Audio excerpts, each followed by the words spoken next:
Eto nga pala yung kaganapan namin kahapon sa Mother's Day special. Dahil sa dami na nag-celebrate ng Mother's Day kahapon, hindi na kami na-accommodate ng iba't ibang restaurant na pinuntahan namin. Dahil punuan na. Kaya nag-ikot-ikot pa kami. At sa kakaikot namin para maghanap pa ng kakainan, sakto biglang naisipan ng mga anak ko na dito na lang sa favorite nilang Day Steakside mag-celebrate. Ay, buti naman at pagod na ako mag-drive at syempre gutom na ng alaga kong dragon sa tiyan.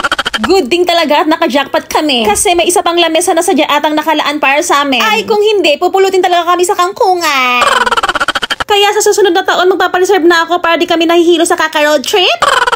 O siya, hanggang dito na lang muna ulit. At ako'y kakain na kasi gutom na ako kakadaldal. Mag-concentrate na muna ako sa in-order naming T-bone steak, Shanghai at pansit canton. Puro T-bone steak nga palang in-order ng mga kasama ko. At syempre ako din kasi alam nyo naman favorite namin yan.